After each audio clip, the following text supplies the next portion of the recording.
after hardship hits you and you only doing something because like your homies was doing it, you could tell who actually wants to be there or not, you know.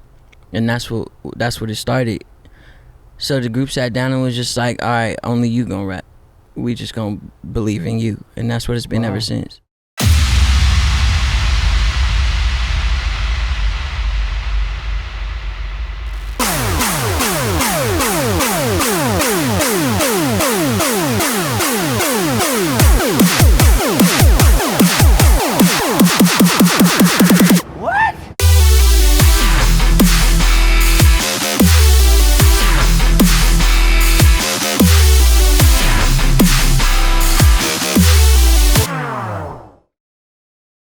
Unleashed with the Dingo and Danny, fueled by Monster Energy.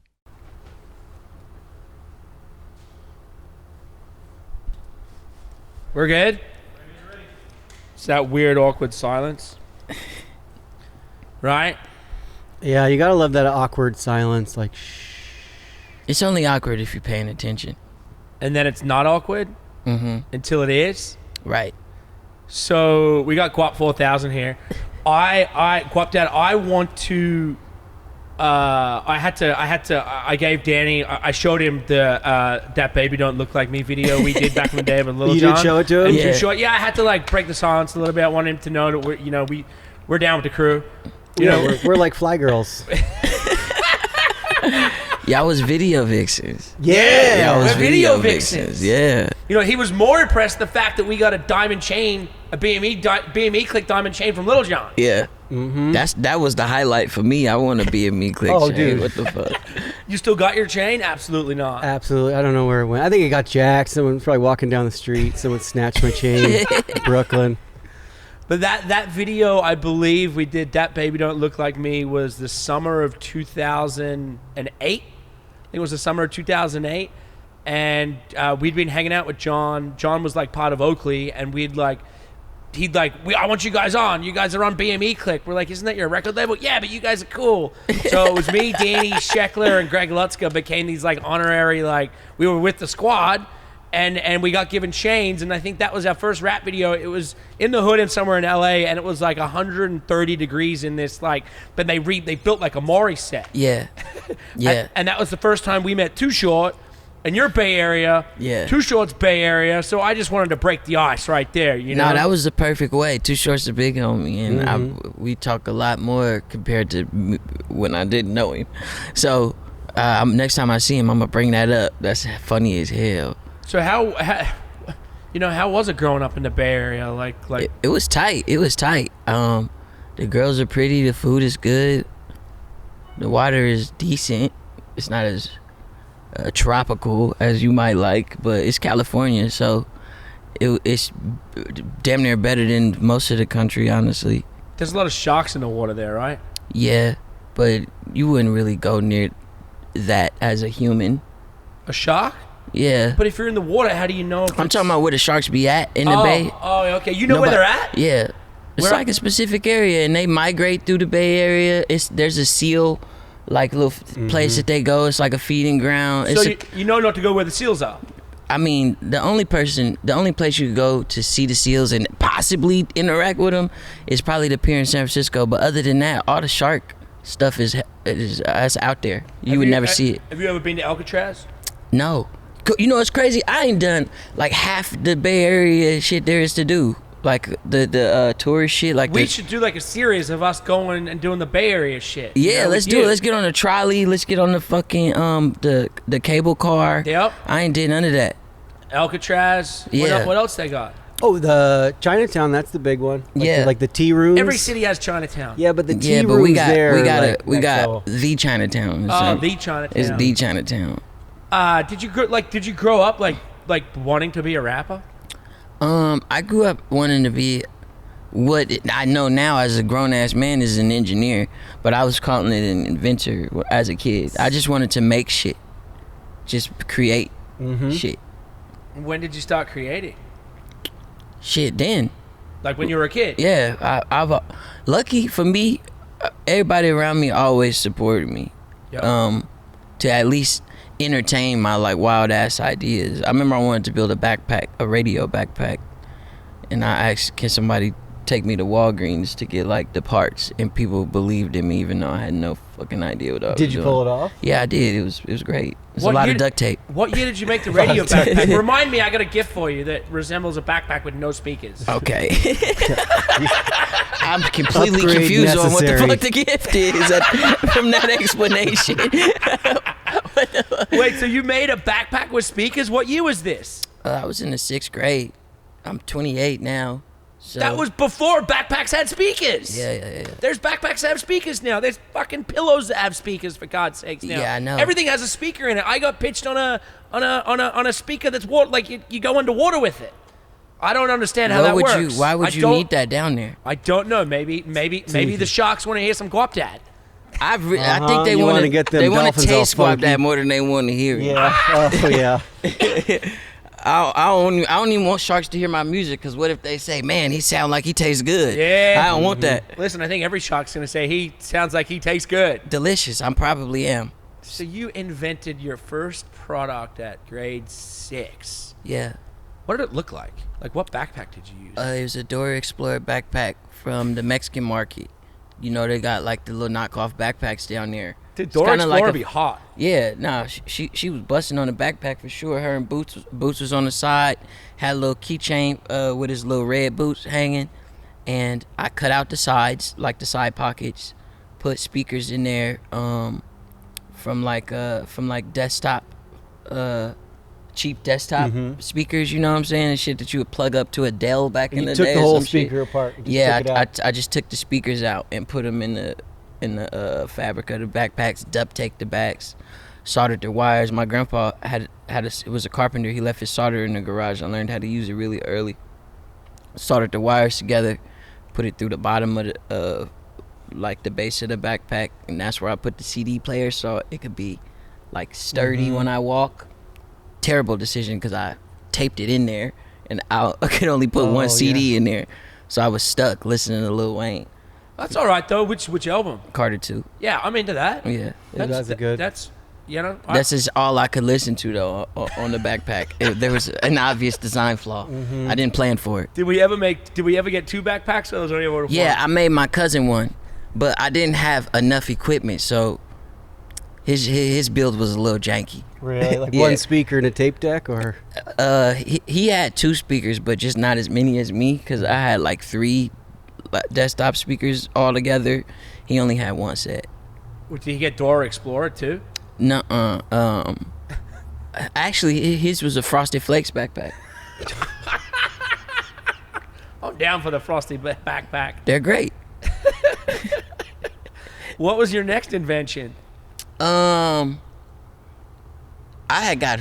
had started getting horny, so I was probably just say you started watching getting porn. horny? Yeah, this is when I started watching porn and shit. The only thing I was trying to invent was like a place to hide socks. Oh yeah. Yeah, Hang on, where would you hide socks?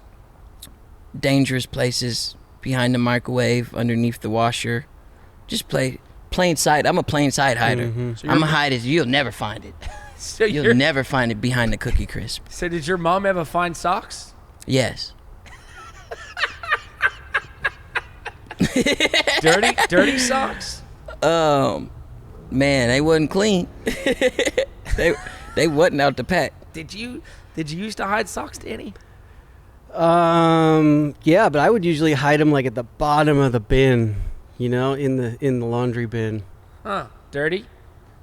Super dirty. I didn't want to talk about dirty socks today, but here we are. That's what happened when you invite somebody like me on here. You need to get an Ethica deal going on, Mad Socks. Oh, socks and underwear. Socks and undies. I'm doing a collab with another underwear company called Odd Socks. They make there you socks go. and underwear. Yeah. Did they? I'm doing with Scamboy, we were talking about earlier. my Oh, brand. sick. He has his own line, Scamboy. Yeah. Oh, very cool. We used to have a clothing company called Grenade Gloves. We made snowboard gloves, and then we Clean. made everything. Yeah.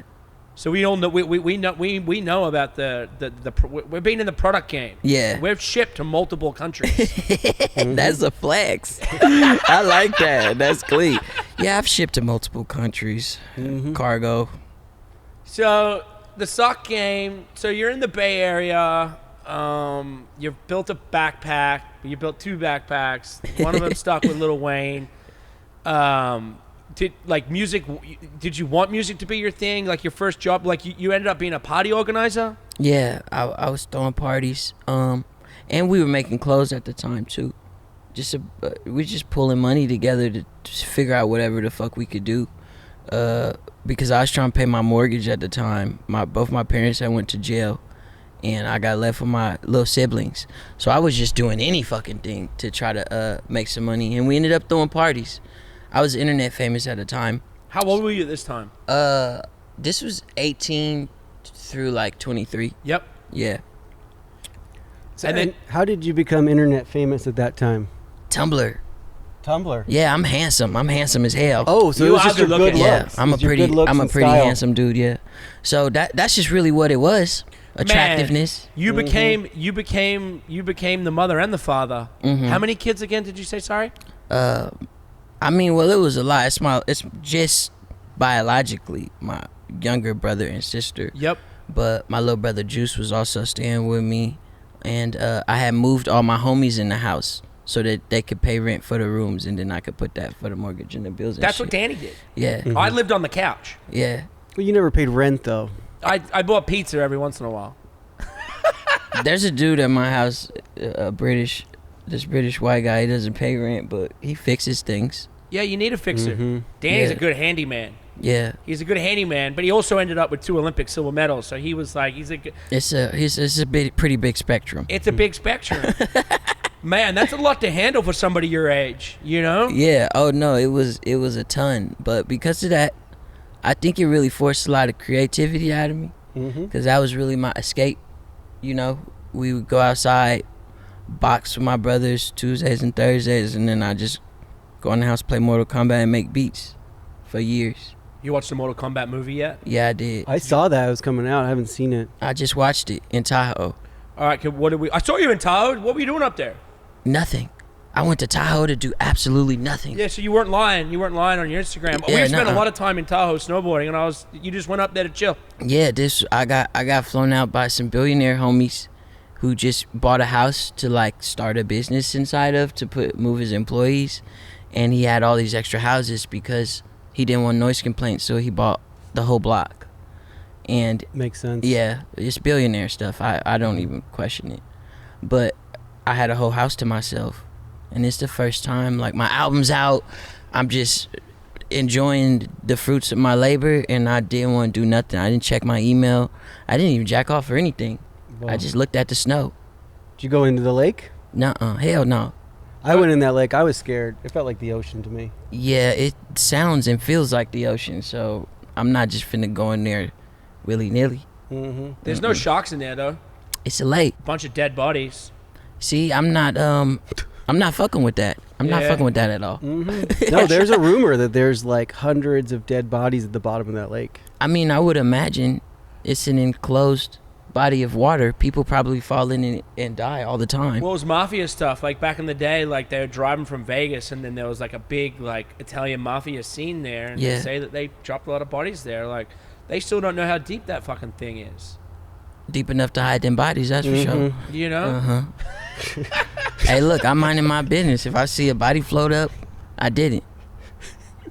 What's with all your alter egos? Where do the alter egos come from? They come from me, man. So what do we got here? We got Versace Velociraptor. Velociraptor. Oh, Velociraptor. I can't read. Ooh, that was probably the most horrible mispronunciation of a dinosaur ever. A Velociraptor sound like a Velociraptor cyborg. Man. That's what that sounds like. It did. It sounded like some sort of like Gucci bag dinosaur. Yeah, printed. the Velociraptor sound crazy. Well, that's what Tupac took. That's what he called his helicopter, the Machiavellicopter. Oh, really? Yeah. I just made that up. Did you? Yes. Fuck, you got me already. So what's that alter ego? That's for when I need to be a bit more vicious. I need to whip out a lot more tenacity for whatever the task at hand calls me to do. That's when I need to be the Versace Velociraptor. Then what's the free band Phoenix? that's when I need to be reborn again in the mighty ashes of fraud and embezzlement. Just in case, you know, sometimes you gotta burn away your own identity, but at the same time, I'm still me. So then I will rise from the ashes of my own fraudulent mistakes and be born anew. I like that. The Rick Owens Renaissance man. That's when I need to DDD the coochie. I think I know what that one means. I don't need to go any further. Mm-hmm. So you became, so you throwing parties. Like, man, that's crazy. I didn't know that. Like, that's a big responsibility to take on, to have to take care of younger siblings and to take care of, just to take care of people in general, you know? It's like, kudos to that, you know? And Thank so you. that, like, coming out of that, starting to build social fame, starting to understand the internet, right? Like, we're still like in the new phase of the internet world. There's these internet stars. There's, you know, Vine rolling around, Tumblr rolling around. Yeah. Is Tumblr still a thing? I mean, I still use it personally. Yeah. But not in the same way that I did, because I was like huge on Tumblr at one point. But now I just use it for inspiration. When I'm in the studio or when I'm looking for bars or if I'm painting, I go on Tumblr a lot when I paint or draw. Yep. Yeah. Because it's funny, there's been such a divide in like social media, like where we use it, how we use it, where do we go, like, you know, and so you went from building like this internet fame into music. How did you cross over into music? What was the decision? How did like where was that like first like jump point? Yeah, it was a couple years in and throwing parties, and people just thought we were musicians. Things that started going really well for me, and I was stealing clothes at the time. You were stealing clothes? Mm-hmm. I was stealing clothes. I taught all my brothers how to steal clothes too, so we was fresh. Where are we stealing clothes from? All the major spots like Nordstrom's, Macy's, the Men's Macy's, Saks Fifth, Neiman Marcus. Like, what's the best way to go into like, you know, Saks Fifth Avenue and come out the new kit and not have to pay anything? I mean, shit, you gotta do it in plain sight. That's what I figured. You gotta do it in plain sight. I remember when I went in there and tried to do the covert stealing mission in like the dressing room and shit. That's when you're gonna get caught. That's what they expect. Yeah, Nope. they're waiting for you to go in the dressing room. Yeah, they literally can't wait for you to go in there, especially because I'm black. So it's funny because you gotta fight the stereotypes while also enforce them, because I'm really in there stealing, but at the same time I don't want them to know that. So like you gotta think how somebody is judging you when you stealing, because they're obviously looking for certain cues. So if you do it in their face, they don't expect you to do that. Yeah, they ain't expecting that. Yeah. You ever done that? No, not maybe. No. Not from them. I mean, mostly like I'll steal like a robe from a hotel. You know? That's a good thing but to then steal. like I think I stole it, and then they like charged me like $200 for that shit, and it's like didn't count, I guess.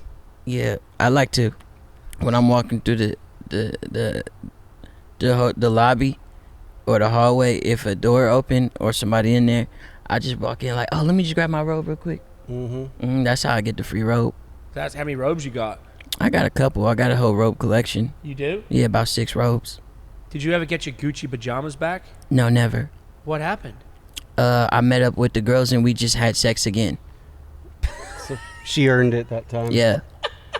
I figured at that point it was just payment. They're expensive pajamas. Yeah. And they're women's pajamas. I wouldn't even wear men's pajamas. I wouldn't expect you to wear men's Gucci pajamas. I got you on that. Yeah. I know that you and I that's fine. I get that. So how did the Scam Boy like rapper thing, like how did the group come about? Like is that all kind of under this house? Is that starting to form? Yeah, it was I'm not the only fresh one, you know. Everybody thinks we're like some type of new rap group, and we became that. We literally just became that because people thought it was, and we rapped amongst ourselves already at home, just beating on the table, freestyling and shit, you know, rapping to other people's beats, having ciphers, fake rap battles at the house. We were already doing it, so it was like, might as well try.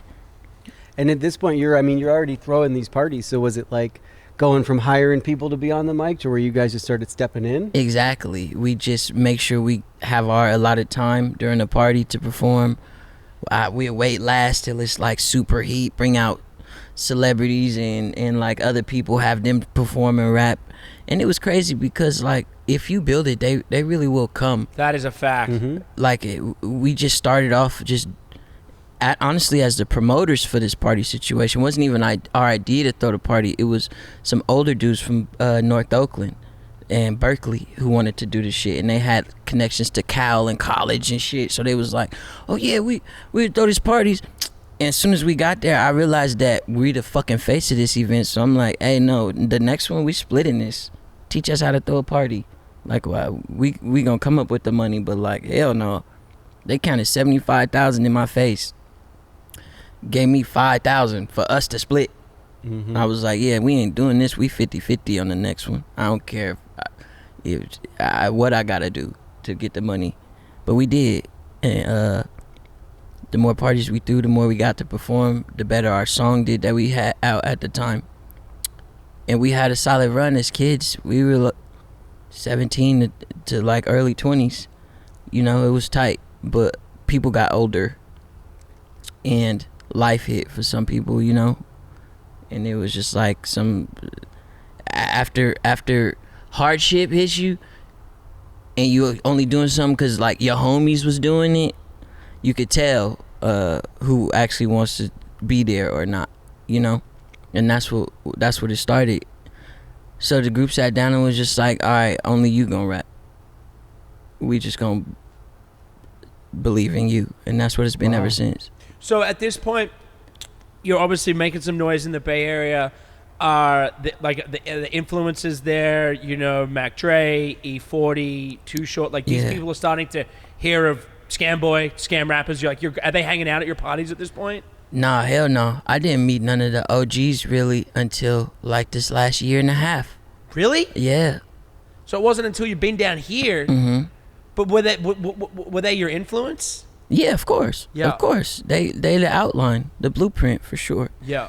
But the thing about me is I'm from the Bay, I'm from Oakland, but if you listen to my music sound like my music. It don't really sound like back home all the time. As opposed to like the OGs who already found their style, found their pocket, found what works, and they just been running with how they running with it. I came out here and I blew up on the internet bigger than I blew up back home at first. Yep. So it was me like going out to the world proving myself like, oh no, I'm for real. Fuck with me, you know. And that shit just came later. Right. So you recorded Oaklandish with Too Short a year ago? Couple 8 months ago, some shit like that. That's recent. Yeah. We told we got to get John on the phone. We got to get him like an old Too Short beat that John never used. Yeah, I need that whole folder, whatever that folder is. That he sent to John during them hyphy days. I need that whole folder. I promise. I tell him I promise we gonna go platinum. I promise. We can make that happen. Like Danny, we could probably get him on FaceTime right now if we're lucky. So that wasn't a good year. Yeah. That was a little better. Yeah, it was. You're improving. Thank you. No problem. What does that mean to you to be able to grow up in the Bay Area, to be able to create this, and then, fuck, that far into your career, be able to then make music with Too Short? Shit, it's clean as hell. Sometimes I can't believe it.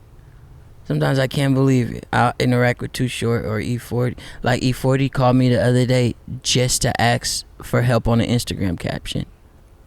Right, I'm gonna need some help on the Instagram cap. What was the caption? I forgot what I told him. I don't even remember because he was hitting me with so much flavor. I was so excited. I just kind of threw something out there. He loved it and hung up. It was a moment of digital media passion. It was for his tequila brand, El Quarente. Oh, okay. Like E40 is basically like, what's a good comparison for E40 in the Bay Area? Like what is he like? You can't watch a sport game, you can't watch anything without him sitting front row. He's kind of like the gatekeeper. Yeah, he's the gatekeeper if there was an actual gate. But that's the thing about the Bay Area, there's no infrastructure. So like the most he can do is say that he fucks with somebody, and that's up to you to decide if you appreciate that sentiment or not. You know what I'm saying? He can also do business with you too. He's a mogul, attached to a lot of stuff, but like, it's not really gatekeeping, so more so as it just is like, he can give you that cosign that everybody really wants, you know? And that's something that is hella tight to have from him. That's cool. So Scamboy Color came out in 2017. Yeah. And that was your first mixtape? Yeah, damn. Scamboy Color's 4 years old. Isn't that crazy? Shit, I've been in LA for 4 years. Where was that inspiration and where did that drive? Where did that sound come from? Man, Scamboy Color was just supposed to be a mixtape of 10 throwaway songs that I had at the time so I could make some money. I think I was trying to get like a quick project deal for like $5,000, some shit like that, yeah. Just so I could have some money and I could pay rent, because when I was recording Scamboy Color, I had first moved to LA. I was living in my manager's studio in North Hollywood, taking a shower at their gym across the street. So like, I just wanted some money. And then like every fucking project, it always starts as, oh, maybe I'll just put this out, and then I get too invested in the music and start adding songs and start making everything better, and then it turns into a thing. That's kind of been my album process with everything, and that's what Scamboy Color happened. People love it though. It's like a deep cut cult favorite for my fans. Do you think, like, it's always crazy, right? Like, you've got those core fans. Do you always, when you make music, do you look at making music for the core fans, or is it always like about growing and elevating? Like, what's your process there? You know, it's a balance that I'm still trying to work out. I definitely always wanted to focus on building out my core, but at the same time, I built my core really loose, just in terms of the sounds that I offer them and what I give to them to consume. So like, my like broader swinging efforts, they fuck with it. It's love for sure. Like Revenge of the Dreamers 3? Yeah. Was that made for the core audience, or that's... Hell no, I had never even made songs like that until I went there. Yo. And I just knew that I wanted to rap, and I could rap better than them, so I wanted to show that. You know, it's great. Like, you have, you've kind of gone reverse about this, right? Yeah. It's like your whole career is kind of reverse on, okay, like, I started inventing things when I was in grade 6. I created a clothing line when I was 16. I created fame before I was a rapper, but now I'm a rapper. Like, usually it's like, all right, I'm a rapper. Now I'm famous. Now I do a clothing line. Now I invent a backpack with fucking sneakers.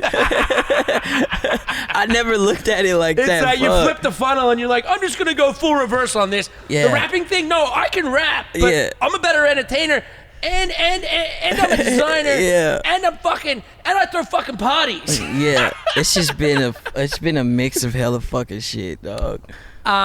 Did the Revenge of the Dreamers 3, did that open a lot of doors for you? Hell yeah, changed my career, changed my life, changed my mentality in terms of work, because I don't give a fuck what you do, especially sports.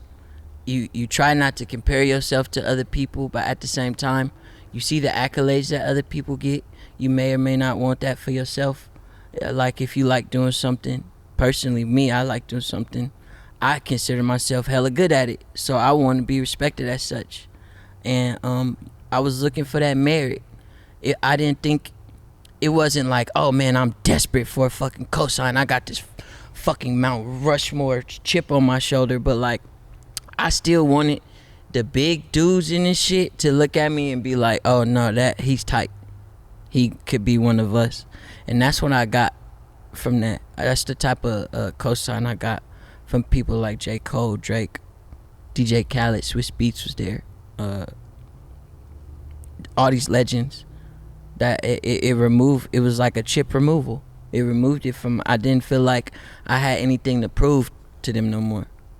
Who's the one person you worked with or got to meet through this that's like, for you, like, I don't know, the most inspiring, or one person you thought, oh man, I can't believe I worked with you or toured with you, or... Yeah, Charlie Wilson. Yep. Charlie Wilson, hands fucking down. Charlie Wilson, the GOAT, baby. I couldn't believe it. Couldn't believe it. I went home, cried after the session. I called my mama, showed her footage. I just couldn't believe it. He's such a legend. Yep. Only other person to put him in Chance the Rapper on the song is Kanye West. Couldn't believe it that I was doing it, especially at that position in my life and my career. Everybody did it for free. I still ain't paid nobody for a feature yet. But I think that is... Wait, you haven't paid anyone for a feature? No, never. That's how a lot of these people make money. Yeah, I mean, shit, that's how I make money. But at the same time, when people are tight, you really can't see yourself charging them. And I'm independent. I would have no problem paying people fees off as long as they were showing me some love. Like if my homie, like if Buddy actually be like, hey bro, can you pay me for this verse? And I had the budget to do it, I'd pay him. Yep. I'd pay him.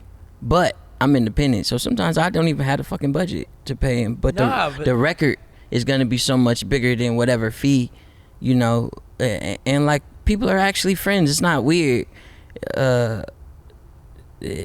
You just look at it like you made something tight with your homie. You know what I'm saying? It's your manager who gonna be like, what did he say about the money? You know? Always. But like what we're talking about here is, yeah, you're an independent artist, but you have relationships, and you have relationships with some of the biggest artists in the world. Yeah. They want to work with you. Relationships in this world is everything. Yeah. We're finding out more now than ever that relationships are everything. As you know, record labels are fucking, they're trying to figure out what to do. You know, I think in the last like 5 years, there's been this huge change of how people make money, and you know, people realizing that the record deal or the record label, they're giving you money up front, but you're still paying for everything. It's your money, but it's technically you're giving it back to them. Yeah, it's not your money, man. That shit is not your bread. If it was drugs, that we wouldn't be calling it your money. Right? That's the money that you gotta go, and then maybe let you keep something extra and you re-up with that, but that's not your money. You know, and especially the way that we've changed now into how streaming works and how it all goes into studio time. It's all like, yeah, you're right. It's not your money, man. And it's like, that's a kudos and testament to you on, again, having those relationships and those people wanting to fuck with you. Yeah, I do my best not to tamper with those. I like to keep my homies, actual homies, and check up on people and be a real fucking human to people and leave it at that. If we work, we work, you know? Yeah. Have you sat down or had meetings with any of the record labels, or you've never, like, yeah? Yeah, probably everyone. Yep. Yeah, still to this day. Who's the worst one? The worst one? I don't have like a worst, because generally they all do stupid shit and they all are pretty confused about things, especially me. Record labels have a hard time understanding me because I do everything. No, because you do everything backwards. Yeah, pretty much. I did, because I've done everything backwards. But they don't ever get it. Ever. Literally ever. It's always something. And then we've done multiple situations. Like, I've partnered with labels a lot for distribution and one-offs and shit like that. And it's just always something. But I will say, I remember Alamo was the first label that I was really going to entertain and, like, just do something. And we just wanted, like, $5,000 extra dollars. The deal was for, like, 10 bands, bro, for whatever mixtape I was going to give them. This is before that album turned into Dior Deposits with Charlie Wilson and all those fucking Prada Process, G-Eazy, Tory Lanez, all these people. Darius Martin, Maxo Cream, Denzel Curry. They could have had that for 10 bands. G-Eazy? Yeah, that's my dog. Cool. They could have had that album for $10,000 if I just wanted $5,000 more so I could have some money in my pocket and get food. And they didn't want to do that. And then I ended up, that album did so well, it recouped same year it dropped. Right, that's crazy. For you, like, has it been tough not being on the road? Yeah, it's been brutal. Like, how's your creative process? Because I feel like you guys are able to create, and then you're able to go let that energy out on the road. You're being stuck at home just creating, and you're over creating right now? I always over created though. Yeah. Yeah, I always over created. I made 4 songs last night on stream. I stream on Twitch now. and I make music on there sometimes. Well, a lot. I made 4 songs on stream last night in like 5 hours. I never stop. We're getting ready to launch the Twitch Monster channel, so we're gonna have to get you to drop some songs on there. Hell yeah. What was the what's behind the name drops of the designer brands like Prada and Gucci? Like, where's that come from? People like to hear about them. That's where it really comes from. People like to hear about designer stuff because everybody wants it. It's a commodity, and I was trying to turn myself into that. So I started renaming myself with designer stuff, and people liked it. Because I was saying shit. One of my names is the Ferragamo Falcon, and I don't even wear Ferragamo. I actually hate it. I think they make ugly stuff. But Ferragamo Falcon is probably one of the best names you've ever fucking heard. Isn't it crazy? Like, you drive down Rodeo Drive right now, and now that we're in this weird time, but like to see lions, it's weird. Like, I look at all those stores. It's all the same shit. It's all coming from the same place. It's just a different logo. Mm-hmm. And let alone that Gucci store or that Louis store is got a line down the fucking block because of exactly what you're saying. Yeah. It's cool to be a commodity. Right? Yeah. But then you're here saying it's all the fucking same. Buy Scamboy. Yeah. Exactly. It's all a lure to buy Scamboy. Exactly. It always comes back to Scamboy. What's the favorite thing you've ever designed? Man, we did a body pillow for the last drop. Oh, that's cool. And I'm big into Japanese culture and anime merch and propaganda and shit like that. So we made a body pillow, and I did a motocross jersey too. It was hella sick. I fucked with it. Yeah. So you lost a pretty big NBA bet with Drake? A horrible one. Why would you bet Drake? Because I got the balls like that. I like that. Yep. I'll do it again. So was that a Toronto Golden State bet? Yeah. It was on the finals that we lost to them. So you want to know what's funny is I was at Game 6 in Toronto when they were supposed to win, but they lost. Yeah. And then they came down and beat you guys in Golden State. Yeah. You guys were a little undermanned. You guys were Wounded Warriors that year. Yeah, they had been going too strong. No, they was like the glory, the untouchable God mode team for hella long. On it. So what was the bet? I just bet that they would lose, and he was like, "It's not spicy enough for me." Oh, he's like, "How much money you want to bet?" And I was like, "You're Drake." I know. I'm not finna when bet I land no in LAX, fucking sometimes money. this motherfucker has not a private plane, a jumbo jet with his logo on it, just sitting in. It's almost bigger than the SoFi Stadium. You're like, what is that? No, thing? his jet is crazy. What do you think that costs on gas just to like $70,000? Just to take off. 70K. Yeah, That gets you to Canada? I think 60, 70K to man that whole type of thing. Right? Cause I mean, at the size of it, we're on jet fuel completely, and I know from flying private, just on a small like a Lear, could be up to like $10,000 an hour. So that for that thing, a double decker full like jumbo bust down, $70K. Has he just been posted up in Canada? He's not even. Is he coming back here now? Nah, he be out here. He'll be out here. Yeah. 1176. Yeah. That's basically. Do you created that in the pandemic? Yeah. Yep. I met E109 in the middle of the pandemic, and we started making music together. It was so tight. We just decided to make a project. We damn near had to. Yep. Yeah. And what was the process in that?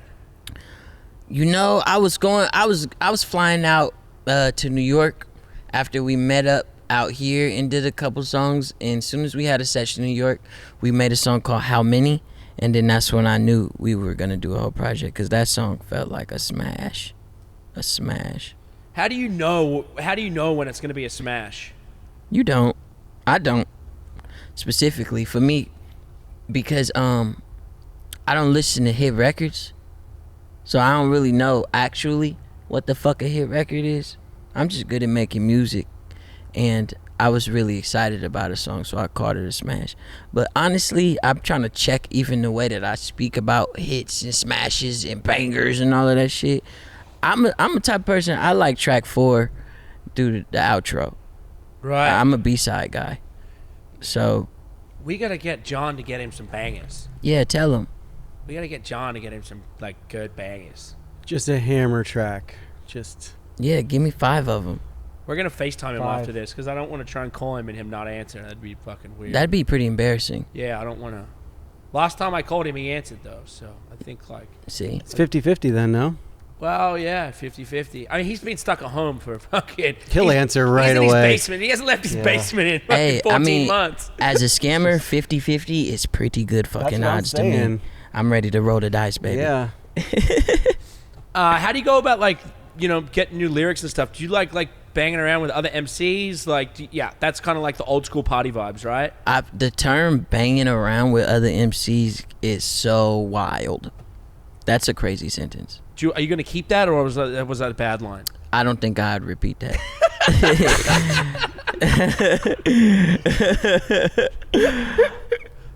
I mean, but no.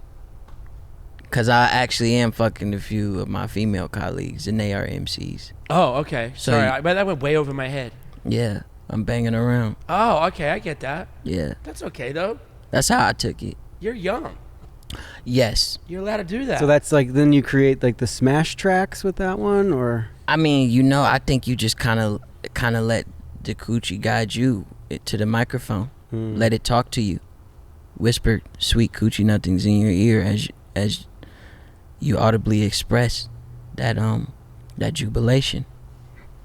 I don't even know what that word means. The Happiness. coochie's like the inner I know what the happiness. coochie means. Okay. I've heard it talk before. Yeah, You have? Oh, yeah. What did it say to He's you? a coochie whisperer. Oh, Yeah, I man, guess yeah, so. I- I He didn't know. whispers to the coochie. 20 Yeah. years, I didn't know that you're the coochie whisperer. Usually it's like, get me more water. Yeah, Or Okay. like, Coochie's like hydration. oh, you're snoring or something. I don't know. Yeah. Mostly snore tracks for me. Are there plans for you to go out on the road? I'd like to towards the end of this year. I think we are lightly preparing something. I'll know a lot more in maybe like a month or so. Yeah. Everything's still so new, you know. Everything's up in the air, man. Yeah. I was just in Florida for the first, like, UFC had 20,000 people there, and that looked like it went over well. So hopefully Yeah. people can look at that and be like, let's keep going. I know there's like a bunch of shows slated for Vegas, so hopefully that goes, you know, and then we can start rolling the dice, you know. I think honestly though, now that the vaccine is available, it's kind of like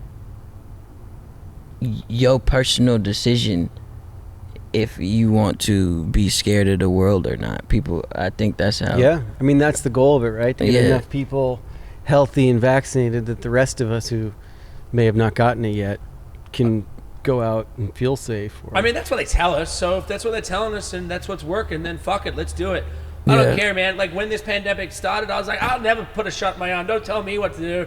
I'm like, yeah, let's go. Let's fucking... I've been sitting around too long. You can chip me. I got a cell phone, so I'm pretty much already chipped anyway. I don't know if anyone noticed, but, like, I'm Yeah. pretty sure they're listening to us on that. Oh, so they are. if I'm chipped and I got, like, Bill Gates in here somewhere, I don't give a fuck. Like, Man, Bill Gates already in there. Yeah, I know. I'm gonna let you know. Bill Gates specifically is already He's in in you. every single Right. one of us. You're an internet famous guy before you were a rapper, and Yeah. you get the internet. Like, if anyone get the internet, like, what was the social dilemma? Did you watch the social dilemma? Nah, my manager told me I shouldn't because it would ruin my the way I look at social media, and I have to be on it as a rapper. Yeah, all right. So don't watch it. But like, the only thing I was gonna say is like everything you already know. You already know everything that happened on there, right? Yeah. So the thing that I was like that tripped me out, and looking at it was like, there's an AI, right? We got our phone. This is our phone. There's AI. There's our phone. My phone. It knows what we are gonna do before we actually do it. That's what tripped me out. So there's an AI version of ourselves. All of us, everyone in this room has an AI version of themselves that's in their phone, and that phone is smarter than you. And I was like, fuck, like one day my AI version's gonna come across and like, there's me, and the motherfucker's gonna look at me and be like, I know what you're gonna do, motherfucker. It's weird. It's weird. Is that crazy? Some Black Mirror shit for real. We live in Black Mirror.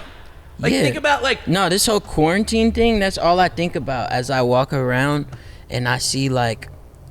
Because Black Mirror, everything's always so integrated into wherever the problem is in the plot. So like, if there was an episode about a disease where you had to wear masks, in the Black Mirror episode, there would be a lot of mask propaganda, like signs, bus stops, dystopian shots of like grocery stores where nobody's talking. And that's our reality. It literally could be like a screenplay for a Black Mirror episode is what COVID is. You know, I've always thought that maybe we're in a simulator. Could be. You know? Like the Matrix, we're all really plugged in. Like we're just in a simulator where like some kid's like 6th grade project. Yeah.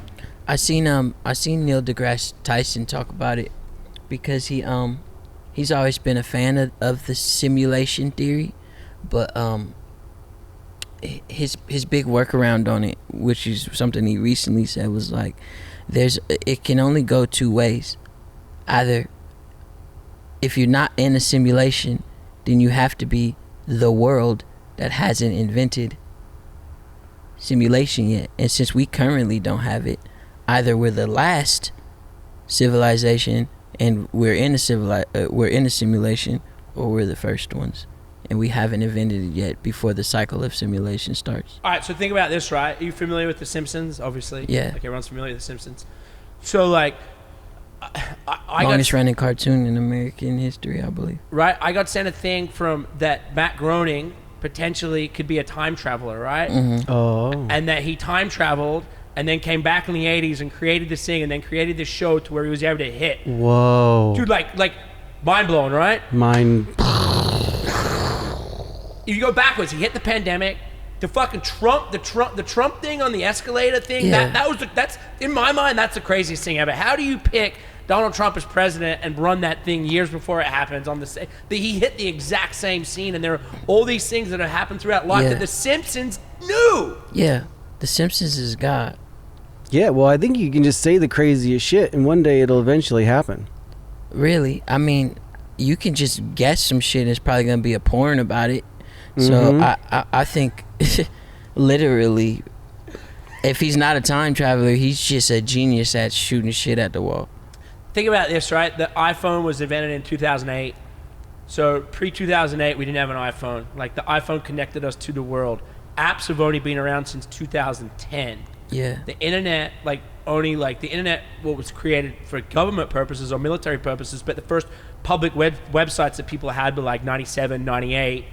And like, for example, like Blink-182's original website was just that. It was a live video of them in the studio, and their website, you watch them make their entire album, but the video was just live for months. Yeah. And then you jump on the internet and see what they're up to. There's obviously no sound. And what people have done with the internet since then, and to think about that 12, 13 years we've only had this smartphone, which changed the world. Yeah. We didn't have apps until 2010. Yeah, that's ridiculous. I remember, I'm an early internet baby. I used to steal AOL free trial discs from the grocery store for dial-up and just like repeat my 15-day subscription every time. As much as I go to the grocery store and stack up on them, I used to steal them out the little magazines. Yeah, that's cool. Yeah, so I've been watching and growing but I grew up with it though.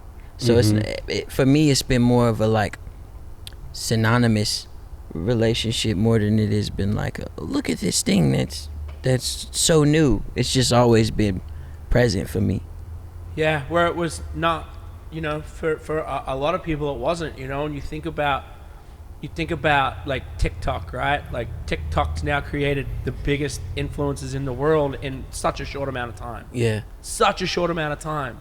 What's next? We don't know. Everyone was like, what's next on Instagram? Instagram now is like for old people like me and above. Like, Instagram's the new Facebook. Yeah. It's like, I'm on it. So it's like, it's like... old as hell. Yeah.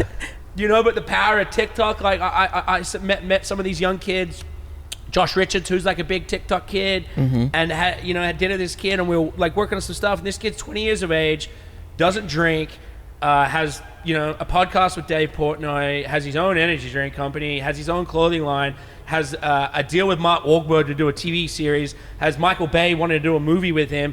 This kid's 20 years of age, who just doesn't know how to, he's just like, man, he goes, I went into gas stations and was shotgunning drinks, and then that made me TikTok famous. Now I'm 20 years of age, and I got all the money in the world and all these people, and it's like, I'm like, fuck, man, you don't drink? Man, maybe I shouldn't have drank.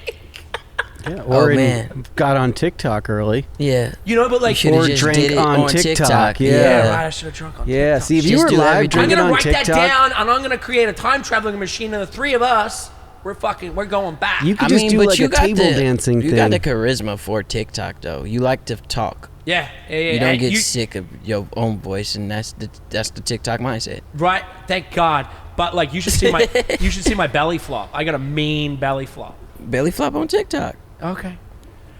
Do you think, like, talking about TikTok, like, isn't it crazy in the last, like, 12 months, 18 months that, like, the top 10 TikTok songs are the top 10 songs in the world? No, I don't think it's crazy at all. I seen it coming. Yeah? Yeah. One of my homies benefited from it. 24K Golden does really well on TikTok, and he had the #1 song in the world for, like, a week or 2 weeks. That's fucking ridiculous. Shout out to Golden. He from the Bay Area. He from San Francisco. So I thought that it was tight. I seen it coming though. I wasn't surprised at all. Do you mess with TikTok much? I'm on it now. Yeah, I'm on it a lot. I just did pretty good on TikTok like 2-3 days ago. Did like 4.5 million. Yeah, that's cool. Yeah, it was tight as fuck. You've got the Monster Ultra drink challenge. We gotta get that on there. Is it not? I don't know. It might be. I think it is. It is? Mm-hmm. What's your favorite drink? I don't miss too many posts. You don't, do you? You actually, like, we were going through the stuff, and we were like, hey, man, Guapdad's like one of our best promoters. This guy knows how to promote. Man, I do tight-ass shit for Monster just because I like the brand, and y'all give me enough products to be creative with, and everybody's at the house doing nothing anyway. Yeah, that's what you said. Like, basically the last 12 months, you've like, I've just been stuck at home. Yeah. I got nothing else to do. Yeah, so I create projects for y'all and write songs. Exactly. What was the most, memorable or exciting quarantine thing you did or project you did? I did a thing called Rona Raps. It was a series where I'm in the house and I say a freestyle over a beat on this, like, selfie style to my phone. But I got other homies to do it too, that rap. And I had hella guests for 13 weeks straight at the top of quarantine. Chris Brown, Wiz Khalifa, Buddy, Denzel Curry, Earth Gang, Isaiah Rashad, Bryson Tiller. Like, I was getting niggas to rap down, never rap. Wow. Yeah, like Isaiah Rashad didn't even dropped an album yet since his first one. And I got him to come and do a verse on Rona Rap. So that was something that was super tight. I dropped 5 music videos, 3 projects. What's going into the process of, like, music videos these days? Remember back in the day, you'd see like a Diddy music video and you're like, man, I think they just spent $1 million on that thing. Like, when was the last time you think somebody spent $1 million on like a rap video? Not like I exclude like a Bieber or a Drake or something, but like a real rap video. Like a real rap video? Who could have? I haven't looked at. Maybe Cardi B. I looked at Cardi B. That. I think she's the only one who's probably doing it. Yeah. Cardi B. I don't even think Drake is spending him on music videos unless he's doing some crazy, ridiculous shit. But his shit just probably a couple 100,000. Cardi B could probably hit that M. Yeah. What do you think the science to Drake maintaining relevancy for so long has been? He just good, bro. He good, and the way he's set up, the way he set up his infrastructure. It's a lot of room to wiggle. He had a cosign from the greatest rapper in the world at that time, and his only rival, Lil Wayne. Yeah, Lil Wayne, and his only rival was the greatest female rapper, one of them of all time, and one of the greatest rappers of all time, Nicki Minaj. So, like, of course he was finna be the tightest dude ever. Mm-hmm. He didn't have no other fucking choice. I remember being in the club and hearing Over Me And I was like, that, and then that was in like 2009 or 10. Yeah. And it's like the dude today is more relevant than he was then, and that was the biggest thing in the world. Yeah, he was able to be the biggest thing in the world, and it never stopped. Never stopped. It's a lot that goes into his shit, but at the end of the day, the music is just too good. So I met with Future, his manager. We did a couple things up in Toronto. Yeah. And his manager, Future's like, hey, they own, like at the Raptors Stadium, these motherfuckers own all the bars and restaurants around it. It's like mafia shit. Like, we own that. What do you need? Blah, blah, blah. Like, full on. But Future was like, put it this way. We've sold more records than the Beatles. Mm-hmm. Wow. Time difference, yes. But, like, the fact of the matter is he sold more records than the Beatles. I mean, of course. I think Drake make better music than the Beatles. Yeah, I listened to the Drake more than I listened to the Beatles. So Period. I love that people put the Beatles on this amazing pedestal, and they were a wonderful group. I think they were sound and generational defining, but of course Drake is doing better than me. He makes better music. They're the original pop group. They're original pop stars. They were the original pop stars. Yeah. You know what Bieber is today, they were the original that. Especially since I did you ever see that one Quincy Jones interview where he was talking about what it was like to work with the Beatles? Nah. Oh man, he was putting them on blast, like how some of them sucked actually at playing instruments compared to like the people that they would bring in to play them on a lot of the songs that we fucking love from the Beatles. It's not even them playing. They were actually bringing black musicians or just people that Quincy Jones knew, or I forgot the dude's name. John Lennon. Nah, Ringo? the A&R. Oh, the A&R for the Beatles. Yeah. Fuck. He's the fucking. It's right there. Whatever. He would bring in black musicians too, and they would play for the Beatles instead of them playing. And I was like, that's the most pop star shit I ever heard. No wonder. Right? There's like so much that goes behind it, you know? It's been doctored. But I feel like in their generation... Is it Jimmy Iovine? It's Jimmy Iovine. No, it's for not. the Beatles, no, the Jimmy Iovine would have been... That's pre-Jimmy Iovine. Who is it? He was, I'm Googling it. Yeah. You guys talk amongst yourselves. Talk amongst ourselves. I feel like, though, now it's like way easier to sell an album, right? Because it's not like you got to go to the store and buy this record. I mean, or like goes all into it. Access is there, super, yeah. But it's still the same. You got to promote and you got to be hot. Yeah, you got. It's like you can't change the facts of this shit, no matter what stage of the game you're in. Like, the song has to be listenable, repeatable, and you got to promote it. Yeah, different and catchy, right? Like, yeah. There's some songs that blow up, and you're like, wait, what? How is that possible? Sometimes it works, and I try not to question it. You would drive yourself crazy questioning why something worked for the next man. Trust me, because it's always going to work for them. It's like not really popping up for me. I'm going to need to get a guy to help me. Yeah, it's like all about like finding that comfort, right? Within your own zone of doing what you want to do. Stay passionate to that. Yeah. Throw in some slight tweaks, right? Exactly. Yeah, I don't know. We're going to have to it'll pop up. Whatever. It's not even important. All I know is what was important was the musicians that they was coming in to replace them. That was the point of that. So 1176? Yeah. Is that what you're going to tour on?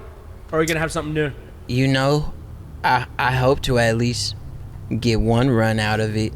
But if not, I'd probably have new music out by the time it's there. And my new music right now is sounding so ridiculous. I'm probably going to want to tour by the time I get around to it. It's got to be so hard for everyone that like made music that just have to sit on it and not tour. Like it's like people got to hear it. It's good people got to hear it, but I'm sure you wanted to play it to people live because that's why you made it. Exactly. You know, that's got to be the hardest thing. It is. And it's just something I got to take on the chin. That's it. That's how I look at it. It just is what it is, bro. For real. So, Guapdad 4000, we appreciate you here at Monster. You know, we appreciate what you do. I appreciate the backward style you got going on. I don't know what you're going to do next, but if you're if you want to, if you're gonna go to space or anything, bring us with you. Got you. We're down to be astronauts. We're kind of pilots, but kind of not. But we're working on it. What does it mean to kind of be a? Means you give it a whirl, dude. You're not. It means you sit next to it and like you fly all the way up there and then you hold the wheel. Yeah, Okay. yeah. We can get up there. We just gotta fucking wheel. get down. All right. Yeah. Okay. But Danny's got this. We do this Or like we little stay high. we do this little lightning round thing at the end here. Okay. Where we give you he's going questions. to get questions. And Let's then- do it. And then you got to fire it back. Hey, will you grab that backpack too? Okay. I got a backpack for you. I wasn't lying. And if you get one out of these 6 questions right, this is your new backpack. And dude, Okay, tight. Dude, you gotta get out of the plastic for him, Dan. Present it to him nicely, dude. And if you want to modify Pop it out a little this bit so you can anyway- see it, but it's fully waterproof, dude. So we can put the speakers in there, and then we can go under, and then we can Underwater. play it to the sharks. I actually need this, so let's get these questions. Okay.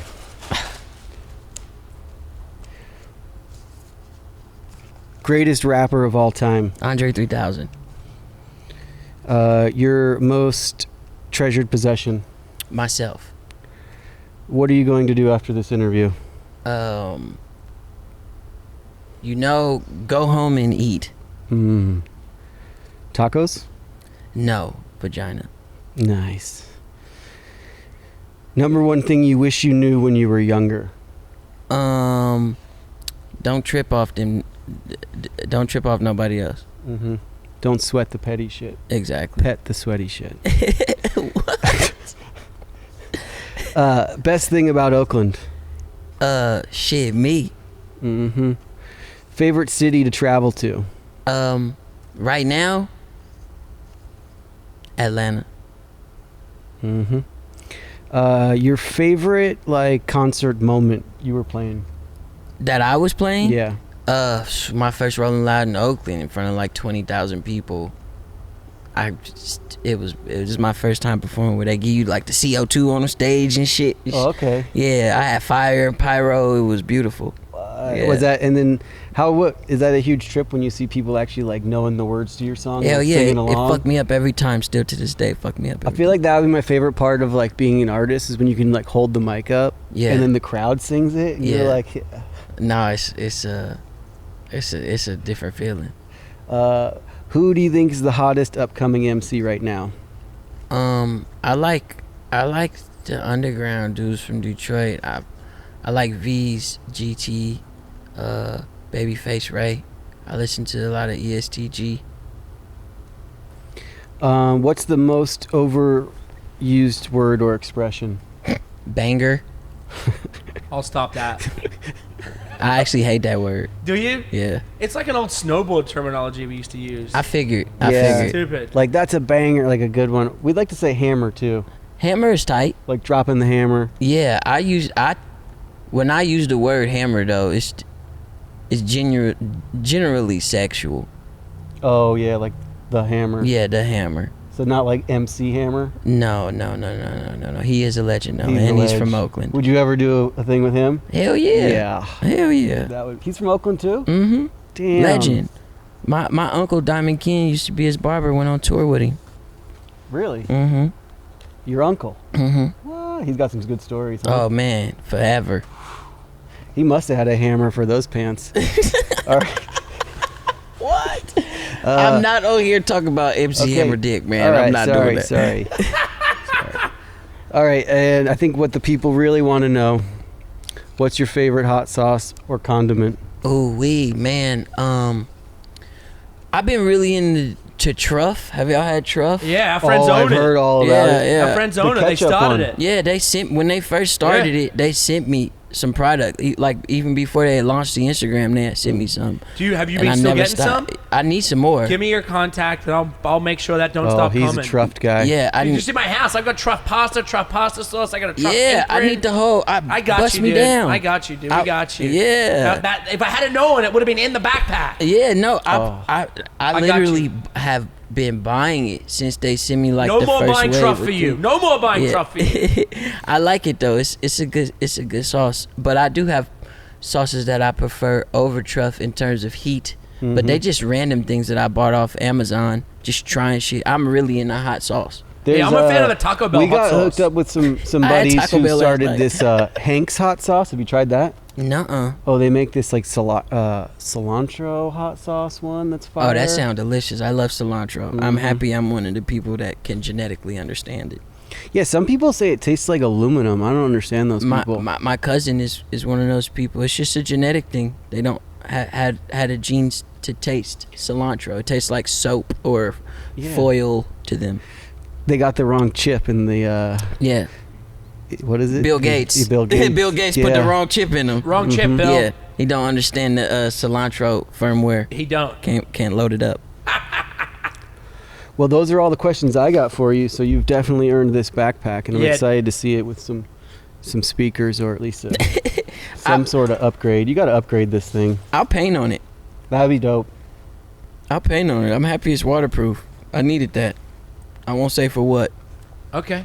All right. Guapdad 4000 1176 album out now. We appreciate you, man. Appreciate you coming in. We appreciate you at Monster Energy, and I look forward to personally getting a Dora Explorer backpack. Yeah, down the road there. I think one day you just gonna come home and it's gonna be there.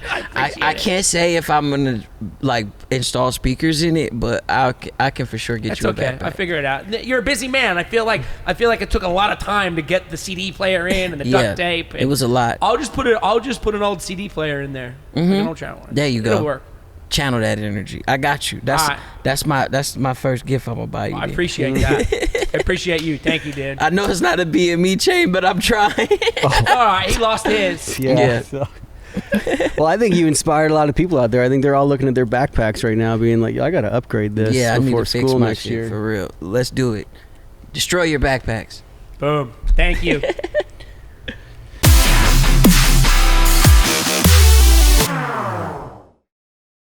Unleashed with the Dingo and Danny. Fueled by Monster Energy.